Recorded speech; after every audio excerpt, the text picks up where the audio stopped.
episode of Jason Talks About, and today Jason talks wrestling, more specifically Wrestlemania that took place over 2 nights. Um, WrestleMania 2025 took place over April 19th and 20th, 2025. I'm your host, Jason Medeiros. The music you heard at the top, Reality 508. Find them where you find music, and find me on social media at Jason Talks About in most places. Please give us a like and subscribe if you haven't already.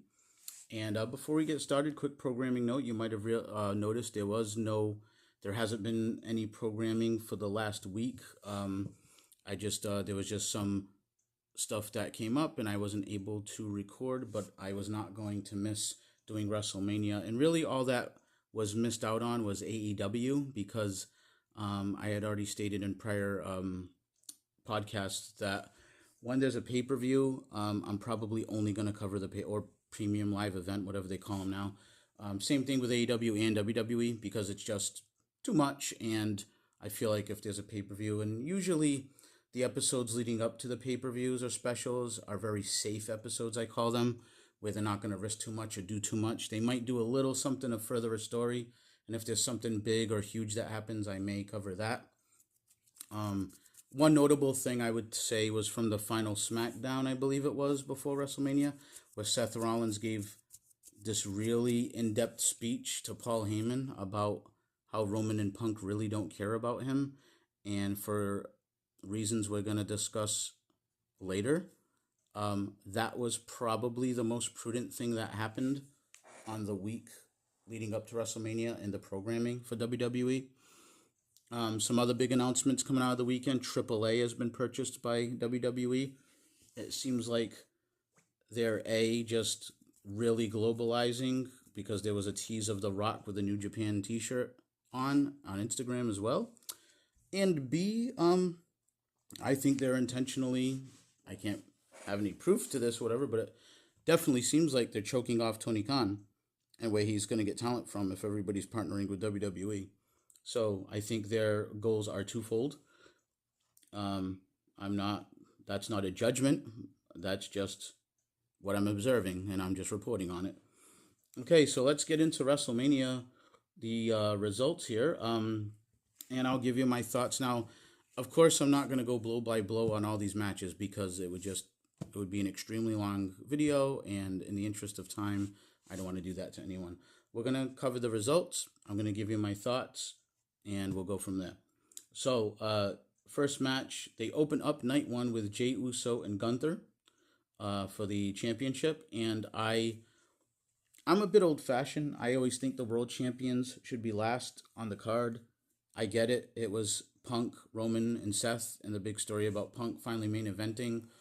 I get why they're doing this. But I know I just kind of wish that the world title was elevated in such a way that it should be last, kind of like Cody was on night two. There are notable exceptions, though. For example, like when Hogan fought The Rock at WrestleMania 8, I believe it was. I could be off on that. But when The Rock fought Hulk Hogan in Canada at one of the WrestleManias, Triple H and Jericho closed out the show for the world belt, and I would have definitely put The Rock. Now, here's what I would have done. I would have booked the story to be different. I would have booked the story where either The Rock or Hogan was world champion, because that was definitely, you could argue they didn't need the belt in that match, but that should have been the main event of that card. And that was back when there was only one night. I would assume if there was 2 nights that The Rock and Hogan would have been the main event of one of the nights. Okay, so anyway, back to the results here. So Jey Uso and Gunther, I just want to say I thought this was kind of an awkward match. I'm a huge Gunther fan. I think he's a really solid wrestler. His promos are much, much better than they were just even a year ago.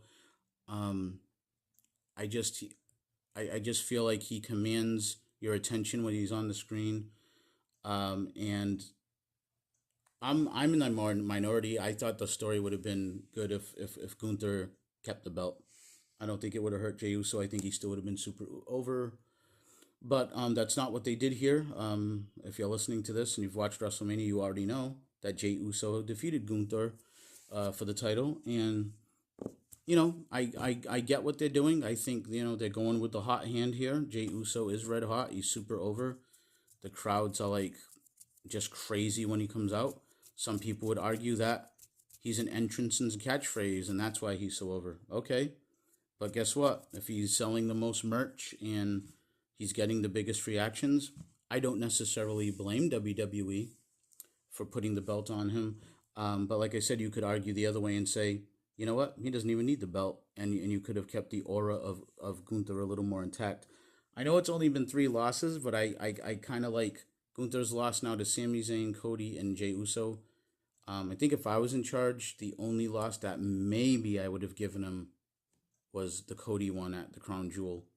And I would even argue that maybe I'd give that one to Gunther because I think he could have I think the win would have enhanced Gunther than more than it did anything for Cody. But either way, they did crown Jey Uso the new champion. Where I was going earlier about it was an awkward match. There was a weird pace. Jey Uso seemed off to me in this match. I know that a lot has been made about people saying he's not a good worker and whatnot.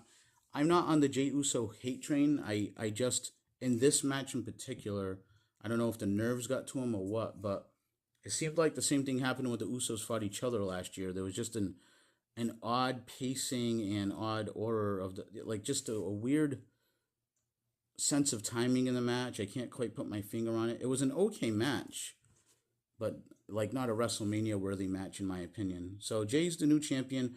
Gunther taps out, which is wow, that was not expected. I thought maybe he'd pass out in the sleeper, not just tap as quickly as he did, but he did get 2 Uso splashes and then one on his back, to his back, and then he was locked in the sleeper by Jay, which I guess is supposed to be poetic because Gunther had locked Jimmy in the sleeper with blood all over him in front of Jay and all that stuff. So, all right, so that's what they did, and that's how it ended.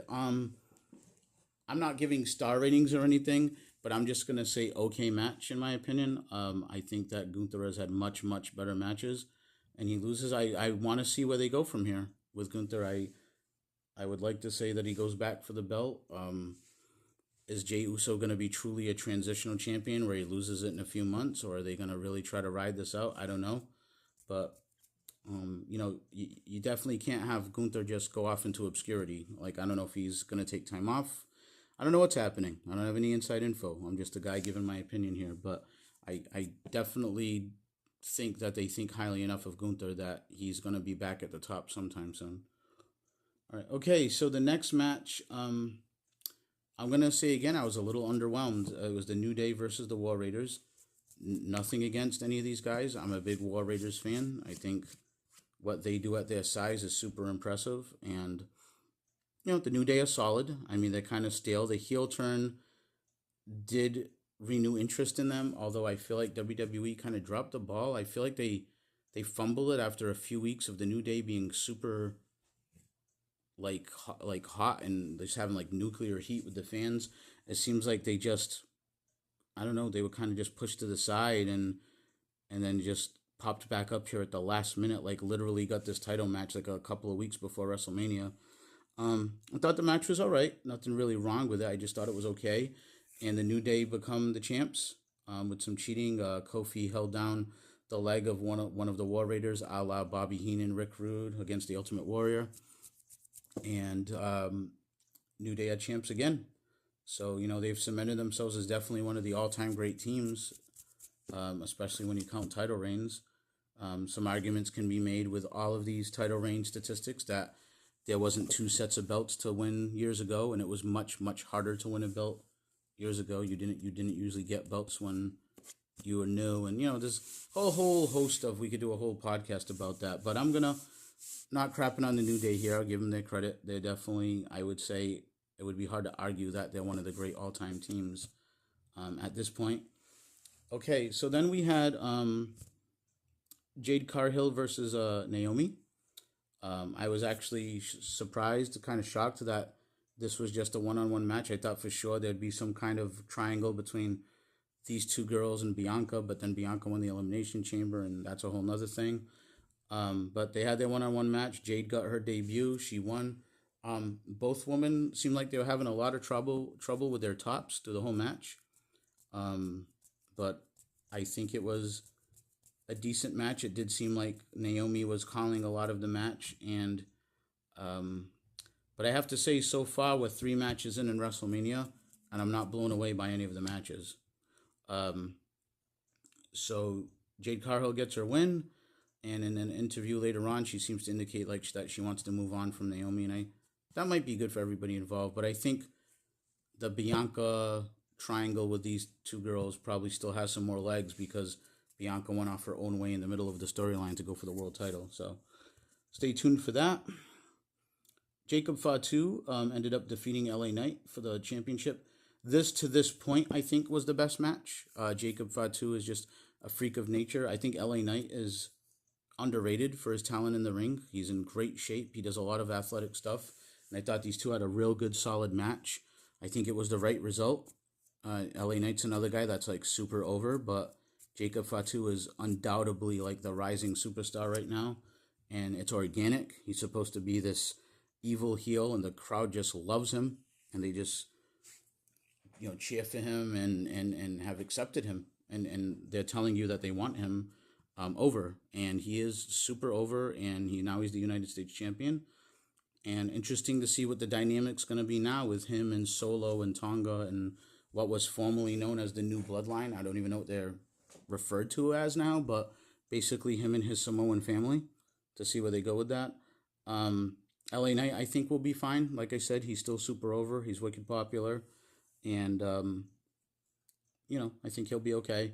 But Jacob Fatu, I can see big things coming for him.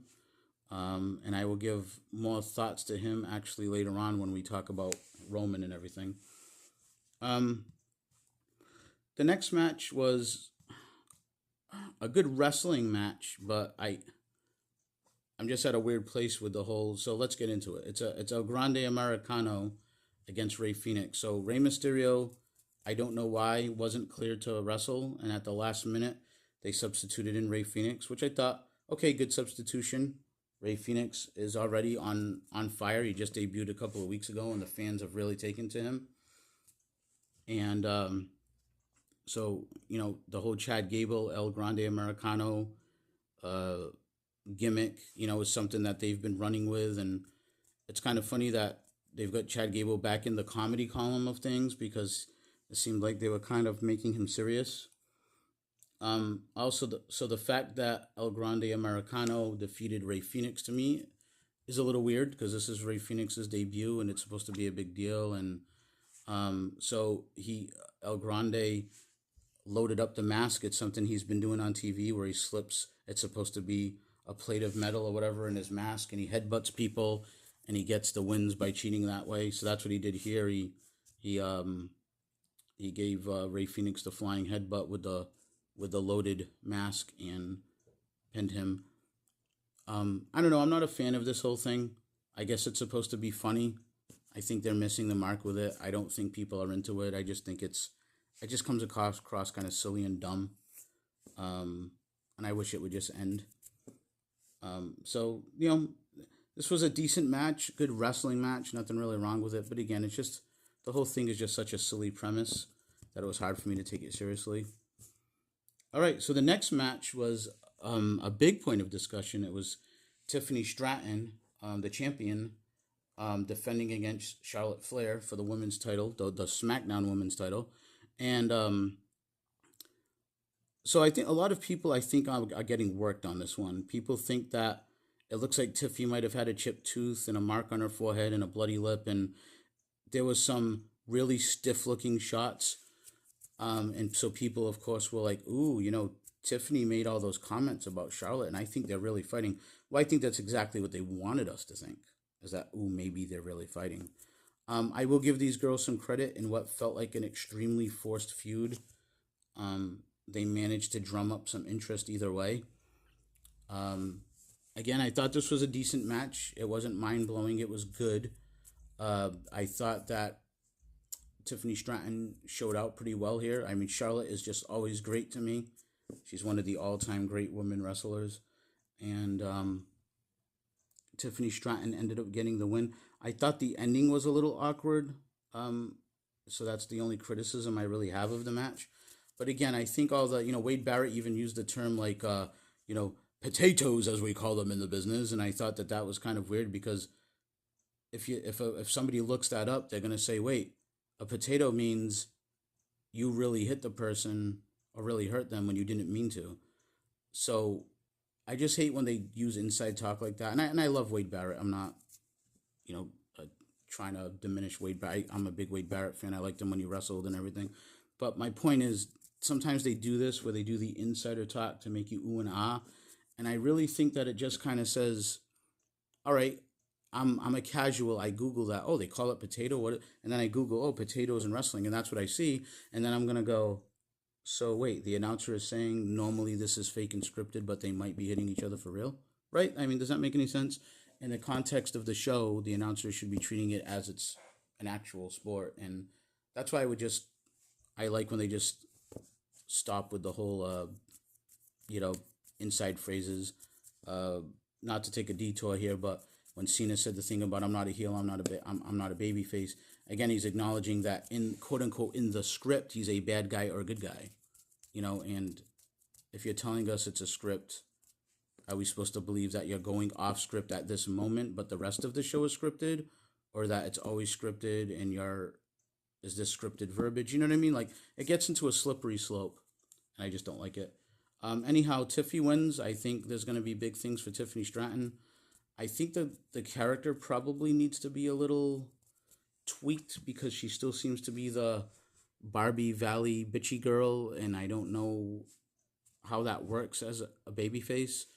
I mean, the crowds organically like her, and that's cool, but I would probably try to slowly change her personality and what she's about because her character still seems very heelish to me. So interesting to see what they do with Charlotte. They have a Charlotte problem. The crowds are loudly rejecting her.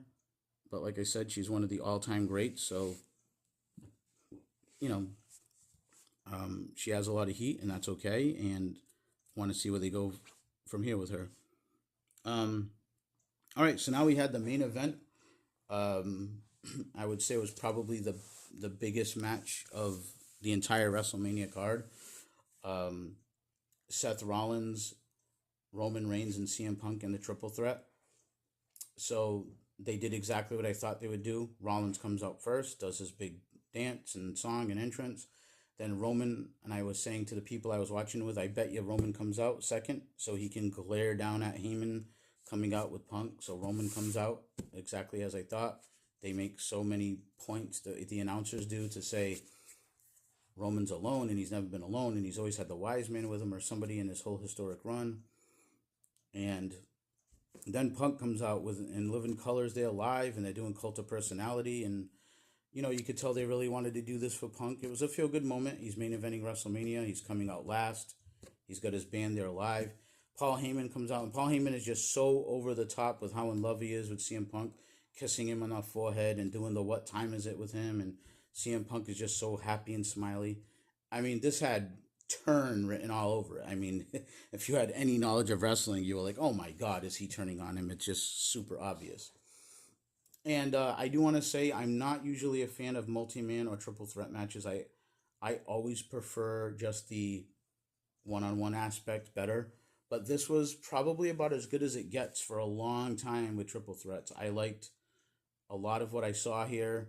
I thought all three guys performed really well.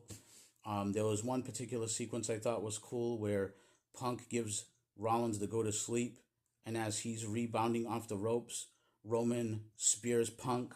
Roman starts to get up, he's on all fours, and Rollins, still reeling from the go to sleep, stomps Roman into the mat, and then Rollins falls over, and that got big, huge chants. And that's one scene in particular which I thought was a great moment in the match.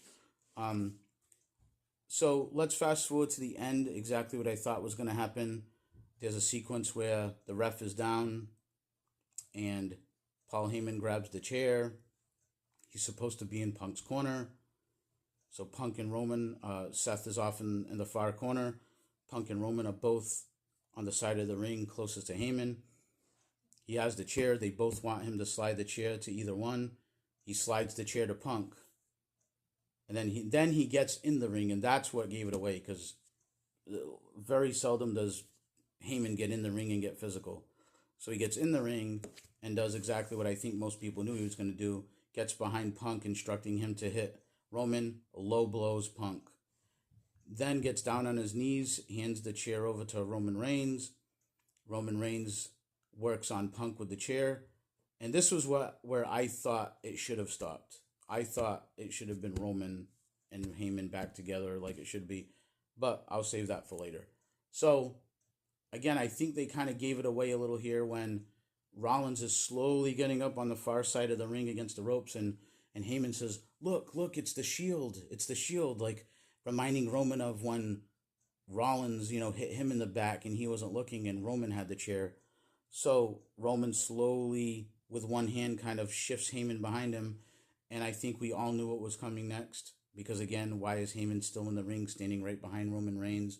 And what does he do? Low blows Roman Reigns. And Rollins, without even turning around, puts his hand out. Heyman hands Rollins the chair. And that's why I said usually the shows leading up the week of WrestleMania are very safe. Or just pay-per-views in general. And usually not a lot of big stuff happens. But on the go-home show, they did have Rollins cut quite an intriguing promo about how Roman and Punk have treated Heyman. And so now it appears that Rollins is the Heyman guy, because after Heyman hands Rollins the chair, he's able to take Roman out with it and pin Roman for the win. And was the end of night one. My thoughts on that are, I guess let's do a little fantasy booking here. I would have liked to see, and this goes back to my comments on Jacob Fatu, I would have liked to see Roman and Heyman reunited, screwing everybody over. Roman goes heel again, because I just think it works so much better. And Solo, now being subjugated and having to acknowledge Roman after his loss in the tribal combat, then decides to go back into the fold with Roman. Roman says, I need you. Kind of the thing of, I kind of respect what you tried to do. I know you tried to take over, but, we had it out. I'm asking you to join me again. Obviously, the Usos aren't going to join again, or Sami Zayn if Roman's bad again. But here's what I think is cool. You could have Solo and Tonga and Fatu. Now, Solo, of course, would assume Fatu goes along with this, right? But then that's where you could have Fatu saying, like, I'm not about this. I don't want to be part of this bloodline under him, and I'm here doing my thing or whatever. Now you set up Roman and Fatu, I think, and I think now there's money to be made. That's just where I would have went. I'm not saying they can eventually get there. There's other rumored Hikuleo coming in and different people from the blood, the family members, but that's what I would have done. But I'm willing to see where WWE's going. As I record this, Raw will be tonight. I'm very curious to see the new Seth Rollins and Paul Heyman alliance and what that means. So Seth Rollins stands tall at WrestleMania. I would like to think it was an understanding between the three guys that a lot of things Rollins says is true. He is the workhorse. He is the one there every week. He's the one who held it down for years. And he gets a win here. So good on him. Okay, so let's go into Sunday night. We kick off with what was probably, I would say, the best match of night two, which was the Triple Threat Women's match. This was a real good, solid match. I just said how I'm not usually a fan of triple threats. I thought this one did a good job. It was Io Sky, the champion, versus Bianca Belair versus Rhea Ripley. Now, getting back to what I've been saying all along, it's interesting to me, and again, Bianca has the chance to be one of these very nuanced heel figures, kind of like McIntyre and Owens and people like that, where she actually has a point. The crowd has turned on her. Most of them are booing her, and she did nothing wrong. Like, her two friends ended up in this turmoil, Jade and Naomi. That was a big, huge distraction. She still wins the Women's Elimination Chamber, earns her way into the WrestleMania match. Rhea Ripley gets mad at her on Raw while she's fighting Io Sky for, get this, clapping for Io Sky to get up. Gets herself distracted and loses, which I thought was just a weird, stupid way to book Rhea Ripley. And then for the next few weeks, Rhea Ripley was just acting like a petulant child, like trying to force her way back into the match and attacking people and writing her name on the contract when it shouldn't be there. And I'm saying to myself, everyone's booing Bianca, but she's right. Like Rhea Ripley's the one who's acting like an a-hole. So anyway, so Rhea Ripley gets into the match, and here we are, because Rhea Ripley and Io Sky fought with Bianca as the special referee, and there was no winner because Bianca double disqualified them, during the match. So Pierce made the call, and we all knew it was going to be a triple threat. And to my surprise, Io Sky retained. She actually pins Bianca here just to add salt to the wound. It was a good sequence where Bianca actually had Rhea beat with the KOD, but Io Sky came off the top and moonsaulted Bianca while she was trying to pin Rhea, and takes the win and retains the title belt. So now where do we go with Bianca? Because Bianca can definitely say she was screwed over. It was supposed to be a one-on-one match. Rhea forced her way in. You people are booing me. I'm the one that did nothing wrong. I think you've got a built-in heel turn here for Bianca Belair. And then where does that fit in the puzzle where with Naomi and Jade and all that stuff? So I am interested in that storyline, and I think they've done a good job with that. So Io Sky is still the champ. I did not expect that, but that's what happened. And interested again, they have a lot of threads here. Where does Rhea Ripley go now? What does she do? Who does Io Sky fight next? And there's a whole bunch of stuff. So Raw should be good if they handle their business. So the next fight was a Sin City Street fight. I'm not usually a fan of these matches, I will say. Damian Priest and Drew McIntyre. Especially with guys like this that I really like and I think could just have a normal match. But I get it. The storyline was the way it was, that these guys had to have a street fight to settle it. And it gave Damian Priest a little bit of an out, because the way the match ended was Priest went through a couple of tables on the outside. McIntyre slides him in. He had a chair set up in between the turnbuckles, and he claymores Priest with his head against the chair, so his head goes into the chair. It was pretty nice looking, the spot, I have to say. And McIntyre gets the win, which surprised the shit out of me, because it seemed like all signs were pointing toward Priest going over. And McIntyre was even a little cocky and got his phone from his brother in the crowd at one point in the match, and was kind of clowning Damian Priest, like posting on social media saying bored at work, LOL, with Priest laying in the background. So when I saw that, I was like, oh yeah, McIntyre's losing for sure. But he won, and I'm happy he won. If you listen to me, I'm a big McIntyre fan. I hope they have some huge plans for him. Nothing against Priest. Priest had his run. He had the belt. He had a lot of success, and Drew McIntyre, to me, is long overdue for a good world title reign. Okay, so I was happy at that match. Then the next match we had was the Fatal 4-Way for the Intercontinental Championship. So it was the champion Braun Breaker defending against Finn Balor and Dominic Mysterio, both from the Judgment Day, and Penta. And in this match, something amazing happened. The crowd just decided they love Dominic Mysterio. The guy that started the trend of you can't even speak, he just gets booed to shit every time he tries to talk, they hate him so much, actually became the champion, and he did it by pinning his Judgment Day brother, Finn Balor. So they're definitely going to be doing the whole Judgment Day breaking up, and I think Finn Balor becoming the demon and all that stuff again, and that's fine. And Finn Balor really needs something because he's stale as hell. Here's the little problem in that, the little fly in the ointment, if you will, in the story. I think the story was originally going to be, obviously everybody hates Dominic, and when the Judgment Day turns on Finn, there's going to be a lot of sympathy. Now, the way that the crowd, and again, sometimes it's that ironic overseas crowd that comes to WrestleMania and stuff, but now it's almost like, again, Finn has been positioned as kind of the a-hole of the Judgment Day lately.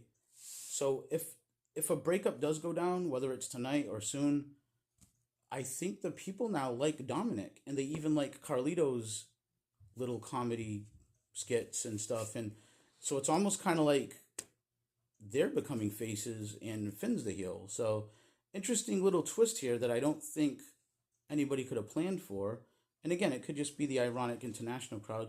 let's see what happens. I mean, Raw will still be that largely that crowd. We'll see if it evens out on SmackDown and everybody goes back to hating Dominic after Friday. But right now, I got to tell you, I watched some of the post show, and for whatever reason, people have decided they love Dominic. And he was paying tribute to Eddie. He had an Eddie Guerrero T-shirt on, and that doesn't hurt. Okay, so the next match was Randy Orton against a mystery opponent after Kevin Owens got hurt. I think a lot of people wanted it to be Nick Aldis after the RKO, and it wasn't. It was actually Joe Hendry, the TNA champion. So, a couple of thoughts here. Randy Orton wins pretty convincingly. I mean, the match went back and forth a little, but Randy took it. So when Joe Hendry did his big spinning around pose where he smiles at the camera and the camera pans way into his face, nice touch. That was when the RKO out of nowhere happened for the pin. Joe Hendry, for those of you who don't know, is the TNA World Champion. There's the partnership with TNA. So a couple of things to unpack here. People would say the TNA Champion wrestling at Wrestlemania is a great honor, great exposure for the product. Good for Joe Hendry. He's a rising star. I think he's almost a lock to be signed by WWE when his TNA contract's up. The other side of the coin, as you might say, the TNA champion just got clowned because not only did he get RKO'd and beat nice and clean, Randy Orton picked him up and dusted him off and held his hand up high and then RKO'd him again, a la Stone Cold Steve Austin when he used to stunner people. So after the match, even when you thought he was going to be good. So, you know, Joe Hendry got a little bit clowned. So mixed bag. You could say one or the other. You could say, wow, they did that to their world champion. Their world champion looks like shit. You could also say, well, their world champion did get to wrestle on WrestleMania against one of the biggest stars of all time and get all that exposure. I guess it's a little in one cup, a little in the other, right? Logan Paul and AJ Styles had a match, and this was a really good, one of the better wrestling matches. AJ Styles always delivers, and Logan Paul, despite what you might feel about him personally, is just a freak in how he's taken to the world of professional wrestling and how good he became so fast. And this was a really solid match. They continued, for some reason, this Karrion Kross storyline where he's fascinated with AJ Styles and he's like playing his spooky mind games with him. And again, I keep saying this, I'm not crapping on Karrion Kross or Scarlett or any of it, but for God's sake, can you make the guy feel important? Can you win a match once in a while so we can kind of feel like there's some gravitas to what he's saying and all these spooky, like, I mean, imagine just the point of view of, in the canon of the story, AJ Styles is a superstar who's usually in the upper echelon, kind of saying like, playing mind games with him and trying to give him advice. I mean, if that was any other scenario in real life, you would probably be like, dude, like, screw off, go win something before you talk to me, And that's all I'm saying. I'm just, I'm not laying the blame at the feet of Karrion Kross. I'm laying it at the feet of WWE Creative, that if you're going to position this guy to do this stuff, then he should feel important. So Logan Paul defeats AJ Styles. I kind of felt like that would be the result. Logan Paul is on the younger side. AJ Styles is not. And they obviously have, there's more, put it this way, Logan Paul has a longer future in wrestling than AJ Styles was. That's not a knock on AJ. He is one of my all-time favorites, but like they say, Father Time is undefeated, and I don't know how much longer AJ is going to go. I still enjoy him, and I still think he's got it in the tank, but, I think he's in his upper 40s at this point, and I guess we'll see. But this was the call I was expecting, Logan Paul going over.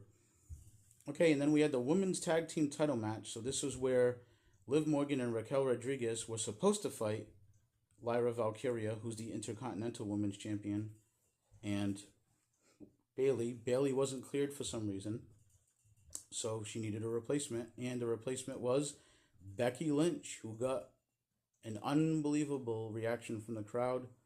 People missed her. She came in. She looked solid. She didn't really look like she missed a beat.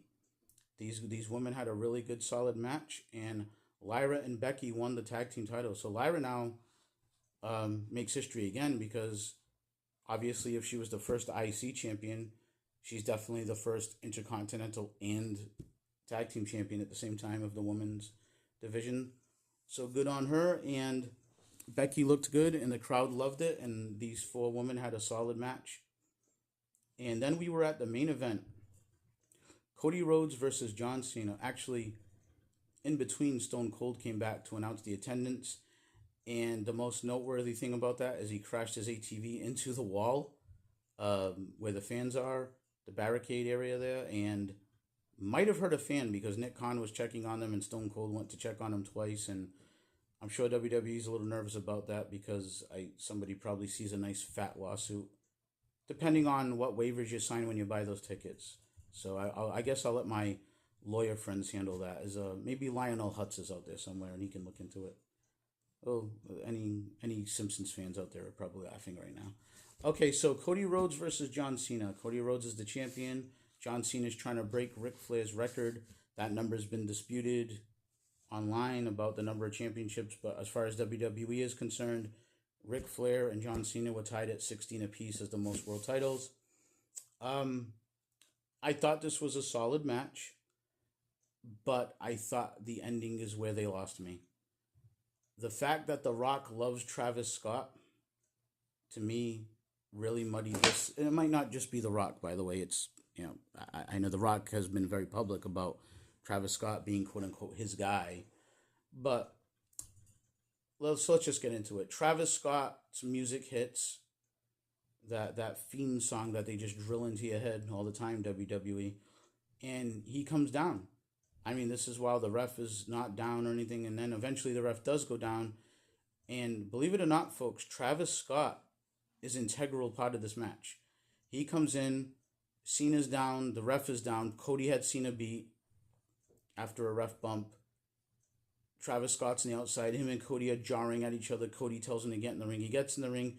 He tries to slap Cody, which he even screwed that up. Cody catches his hand. Cody then gives him the crossroads, which looked awkward because Travis Scott just didn't know how to feed him right for it. Off of all that distraction, Cena gets the world title, goes to hit Cody with it. Cody catches it. They get into a tug of war, and Cena does kind of the begging off thing, and Cody's having the moral dilemma of, should I hit him with the belt, shouldn't I? And he finally says, maybe I shouldn't. And as he goes to throw the belt, Cena kicks him in the cojones, and Cena then hits Cody with the belt and pins Cody. The referee wakes up. 1, 2, 3. John Cena is the world champion. John Cena is now the 17-time world champion and breaks Ric Flair's record. Michael Cole goes on to say he's cemented as the GOAT. You can't argue it, blah, blah, blah. I think you can. But anyway, John Cena, much respect to him. I've always said I respect John Cena as a human being and a professional. And so my issue with all this is you bring in The Rock, which now I can confirm did muddy the waters. I said at the time, a lot of people were saying, well, this is muddying the water. Well, not if there's a payoff, but there is no payoff. The payoff was Travis Scott. Are you serious? Are you kidding me right now? Like, The Rock should have at least appeared. Like, The Rock was the whole thing. He wanted Cody's soul, and he's the one supposedly that convinced John Cena to turn and all this stuff. And then he's just absent the whole entire WrestleMania. And we get Travis Scott instead.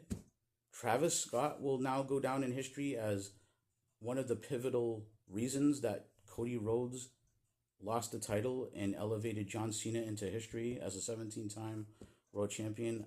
I'm not for that. I thought that was a dumb choice. But it is what it is. I mean, I wasn't surprised Cena won. I thought it was definitely a strong possibility. So that's my thoughts on that. I don't know. I wasn't crazy about the ending. Not so much John Cena winning, but the fact that Travis Scott is such an important figure in all of this, to me, is just nuts. And by the way, he does not look like an athlete or a wrestler. This isn't like Logan Paul coming into wrestling, who looks like $1 million, who's tall and athletic and muscular. And this, I don't know. I don't get this. I don't like it. The result is fine, but the way they got there, I was not a fan of, and that's just my opinion. And that's what I do, right? This is Jason Talks, and I'm talking about it. And I did not like the ending with Travis Scott. So hats off to John Cena. I have no issue with that, but I do have an issue of how we got here. So I would say WrestleMania as a whole, this might be an unpopular opinion. I thought it was underwhelming. honestly. I thought there was a handful of really good matches between the two nights. Um, and I thought they did some questionable things, which to be fair, I want to see where the story takes us. So I don't want to totally, crap on the whole thing just yet. And I'm not diminishing the entire two nights. I'm just saying it could have been better, and I thought last year's was definitely better, especially with Cody's story and all that.